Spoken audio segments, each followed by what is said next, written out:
Let's talk about something that has been forgotten in history. In 1648, the Sultan of the Ottoman Empire, Ibrahim the Mad, fed his people human flesh. But why? It was not only because of desperation, but much more. He wasn't just crazy, he was consumed by madness. He ordered the execution of all of his wives simply because he thought they might have cheated, with no proof at all, just a gut feeling. He even threw his infant son into a pool, almost drowning him, just to punish the child's mother. This is the twisted story of Ibrahim the Mad, how he rose to power, he narrowly escaped his brother's assassination attempt, and once he ruled, it was the people who paid the ultimate price. And you will never believe how he died. Ibrahim was born in Istanbul in 1615, the son of Sultan Ahmed, a powerful ruler and leader of the Ottoman Empire. And the people quickly became his. Though surrounded by luxury, Ibrahim's childhood was haunted by fear. Only at the age of 12 he was locked away in the Kafes, a gilded cage under constant surveillance. A place kinda like a prison but surrounded in luxury.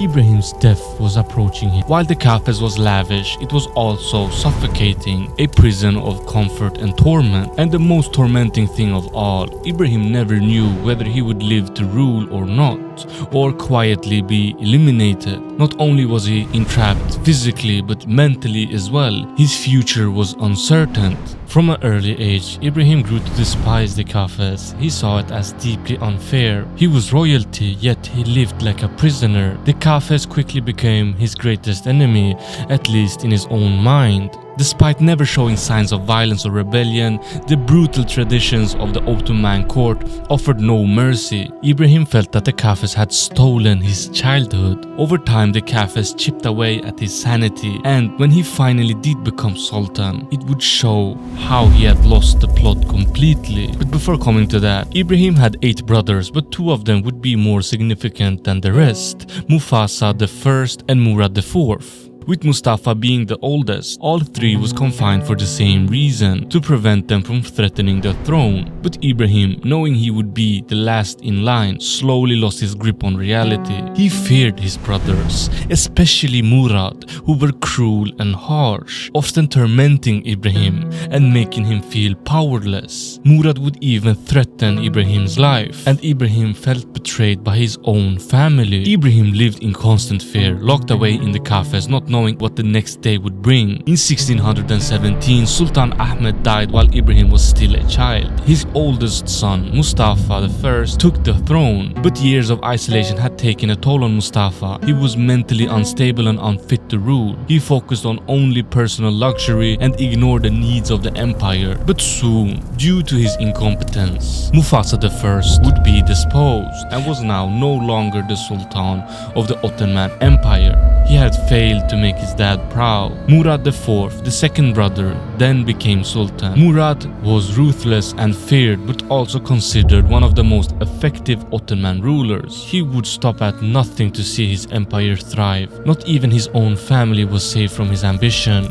The bond between the brothers were virtually non-existent. During his reign, Murad had his younger siblings executed, and just days before his death, he ordered Ibrahim's execution as well, believing him to be mentally unstable. But his mother intervened and saved Ibrahim's life. And from this day forward, Murad was now one of Ibrahim's biggest enemies. His own brother had tried to take his life. Murad built a powerful army and expanded the empire by conquering Baghdad and parts of western Persia. He left behind a strong legacy before tragically dying in 1640. During this time, Ibrahim remained in the Kafes for 23 long years, never certain if he would ever rule. Princes in the Kafes were deliberately kept in the dark about politics. Ibrahim had no idea what his future held, only that he was locked away, powerless and slowly descending into madness. 23 years in prison, in luxury or not, had done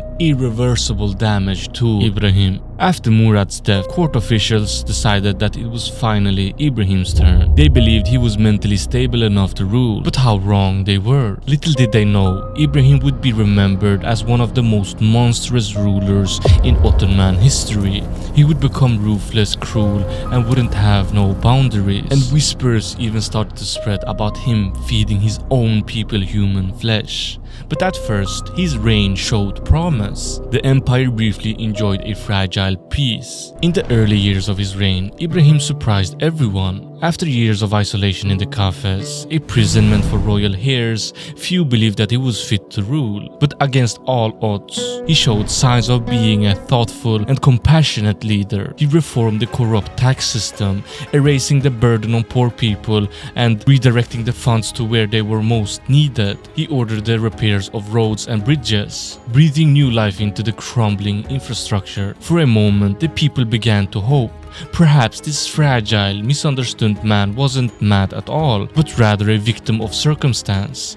Maybe, just maybe, Ibrahim would become the kind of sultan history would remember fondly. But this period of progression was brief, and the cracks in Ibrahim's mind, buried beneath years of trauma and paranoia, would soon begin to show. But let's pause the story right there. My goal is to get 1000 subscribers so I can get monetized and invest everything I can into this passion project of mine. So please, if you enjoyed this video, subscribe so we can reach 1000 subscribers. I hope you can see and appreciate the effort that goes into every single one of my videos. So a quick subscription would mean the world. Let's get back to the story. Having spent most of his life in isolation, Ibrahim struggled with mental health issues. He was heavily dependent on his mother, Kösem Sultan, and his grand vizier, Kemankes Kara Mustafa Pasha. Soon after becoming sultan, Ibrahim indulged in the lavish lifestyle he had been denied for so long. His obsession with materialistic possessions grew. He purchased extravagant palaces, hoarded jewelry, and developed a bizarre fascination with furs. He ordered thousands of stable pelts, earning his nickname Ibrahim the Mad. And it was here that the downfall would really begin. His reckless spending quickly weakened the empire's economy. Paranoia consumed him. He feared that he would end up like his brother Mufasa, deposed and forgotten. He began to suspect everybody around him, unaware that his greatest enemy was his own mind. But would he let his mind win, or would he come back up on his feet and have a flourishing empire under him? Only time will tell. When Grand Vizier Mufasa Pasa advised him to reduce his spending, Ibrahim perceived it as a threat, a plot to overthrow him. Convinced of a conspiracy, he decided to act first. How foolish that would be. He began scrutinizing Mufasa's every move, believing he saw disappointment in his eyes. Each day his paranoia grew, arrogance and betrayal in every glance, until he was sure that the vizier was planning a coup. His paranoia had touched its limit, and something extremely disturbing would now take place. One night, Ibrahim summoned Mufasa for a meeting of the utmost importance. Loyal to the empire, Mufasa arrived without hesitation, unaware of what awaited him. The meeting was held in one of the palace's dark basement chambers. Mufasa entered, and the door was locked behind him. Ibrahim sat at the far end of the wall, waiting. "My vizier," Ibrahim began, "our empire is bested by enemies, some outside, some within." Mufasa bowed low. "My sultan, I am here to serve you as always." Ibrahim's lip curled into a thin smile. "Yes, to serve me, to protect me." Mufasa's eyes flickered with confusion, but he said nothing. Ibrahim continued, "And yet I hear whispers that you plot behind my back, that you seek to become the ruler in my place." Mustafa's face turned pale. "My sultan, these are lies." "Silence!" Ibrahim snapped, cutting him off. He clapped his hands, and executioners in dark masks filled the room. Mufasa looked around, realizing what was happening. "My sultan, please have mercy," he pleaded. But Ibrahim ignored him. He simply watched as his most loyal servant slowly suffocated to his death. After the execution, the empire stirred uneasily. Whispers spread that the sultan has crossed the line, and blood was now flowing inside the palace walls. It was now 1644. With the Grand Vizier Mufasa Pasa dead, the 4-year period of peace was over. Ibrahim had seized full control of the empire and soon realized he could do whatever he wanted without consequences. He abandoned all sense of duty and loyalty. Anyone he would suspect of disloyalty would be executed regardless of evidence and replaced with people he personally liked. regardless of skill or talent. From this point forward, he ruled to satisfy himself, not the empire. His decisions devastated the military. The once feared Ottoman Empire began to fall apart. They struggled to maintain control over Baghdad and western Persia, lands his brother once had proudly conquered. Some remaining court officials tried to advise him, urging him to take action and restore order. But Ibrahim didn't listen. Instead, he silenced them by the only way he knew how, through murder. But deep down, he knew that his advisors were right.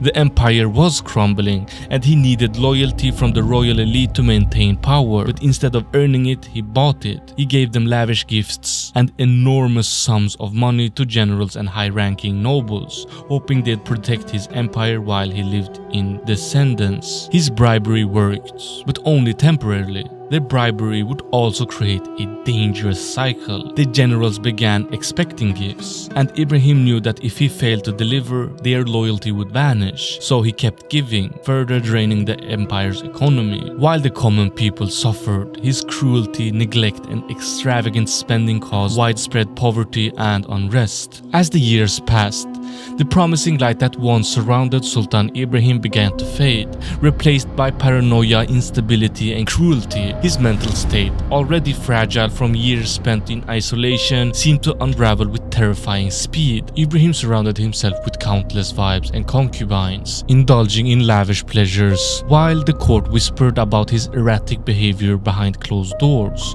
But soon, his actions grew darker and more violent. In one horrifying incident, Ibrahim threw his own infant son, Mehmed IV, into a pool, almost drowning him. The act wasn't just a moment of rage, it was a calculated punishment meant to hurt the boy's mother, one of his wives. Miraculously, Mehmed survived, but the message was clear. Ibrahim's grip on reality was slipping, and no one, not even his own child, was safe. In another occasion, his paranoia and temper collided once again. When one of his sons dared to make a harmless joke, Ibrahim became enraged and perceived it as disrespect. And as punishment, he tried to stab the boy right there and then. This wasn't the behavior of a rational leader. It was a lashing out of a deeply unstable man consumed by fear and suspicion. But the most chilling incident of them all, what came next? He was convinced that his harem, the very women that he most adored, were being unfaithful to him. Ibrahim ordered them all to be drowned in the Bosphorus. And over 280 women were thrown into the sea and drowned that day.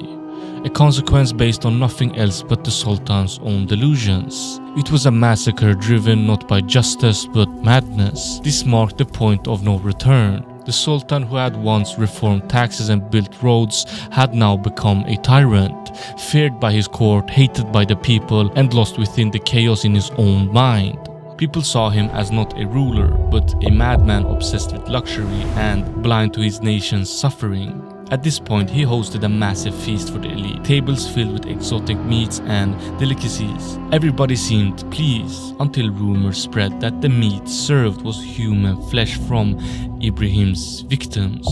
And due to his unstable mind, many believed it. Ibrahim had already showed the lengths that he would go to get his people on his side. But this was only the beginning of the downfall. Things would only get worse for Ibrahim as the tensions built between him and the people. And very quickly, the population became Ibrahim's biggest threat. They started growing tired of Ibrahim and would not deal with this anymore, so they had to do something about it. And what they would do will shock you. The loyalty Ibrahim had bought was paper thin, built on gold and fear rather than respect. As the empire's treasury ran dry, his paranoia worsened. Payments to the soldiers were delayed. Their families starved. The once glorious empire was crumbling from within. Whispers turned to shout. Soldiers defied orders. Merchants cursed at the palace. The Janissaries, the elite military group who once were the backbone of the empire's might, were growing tired of Ibrahim. These soldiers had seen great sultans lead them to glorious victories. But Ibrahim's unstable rule brought chaos instead. His unpredictable behavior, his lavish spending, and his obsession with strange luxuries made the empire's coffins run dry. Food shortages, economic troubles, and widespread dissatisfaction spread through the capital. But it wasn't just the soldiers. The high-ranking officials, the viziers, court advisors were equally alarmed. They watched helplessly as Ibrahim's madness led to the empire's decline, and as their own power was constantly under threat. The Sultan's paranoia made him suspicious of even his closest advisors, leading to the executions and purges that bred fear instead of loyalty. Over time, whispers started to circulate in the shadowy corners of the palace and the bustling streets of Istanbul. The Janissaries, with their military strength, and the court officials, with their political might, began to share a dangerous thought. Maybe the Sultan was too unstable to rule. Maybe the empire would be safer without him. The idea took root quietly, fueled by the growing frustration and fear. Secret meetings were held, often under the cover of night, in taverns and hidden chambers. They debated the risks. To remove a sultan was no small matter. It was a treason and gamble on the empire's future. But the alternatives, letting Ibrahim continue to rule unchecked, was even worse. A plan began to form.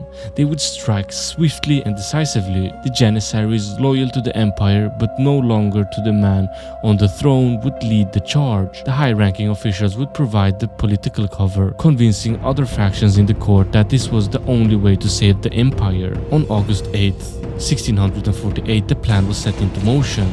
The Janissaries stormed the palace surrounding the Sultan's chambers. The streets of Istanbul erupted to revolt. "Down with the mad Sultan," they cried. Fires lit the skyline. The palace was trembled. One by one, Ibrahim's guards abandoned him, unwilling to defend a man who has lost both his mind and his people's trust. Inside the palace, Ibrahim was isolated, helpless, paranoid and afraid. His guards, once loyal, abandoned him one by one. Nobody was willing to die for a man who had lost his mind and the people's trust. The rebellion stormed the gates. Chaos resigned. The palace was overrun. Ibrahim was captured, brought to the same chambers where he had once executed his most loyal servant. And on May 18th, 1648, the reign of Sultan Ibrahim came to a brutal end. He was strangled to death, not by an enemy, but by the very system he had corrupted with fear and excess. His execution marked one of the darkest chapters in the Ottoman history, an era defined by madness, paranoia, and destruction. With Ibrahim gone, the empire exhaled a fragile sign of relief. People hoped for a better future, a ruler who would restore balance, rebuild what had been shattered, and finally bring peace. But the scars of Ibrahim's rule would not easily heal. His legacy lived on, a terrifying reminder of what would happen when power falls into the hands of a man driven by fear, madness, and unchecked ambition.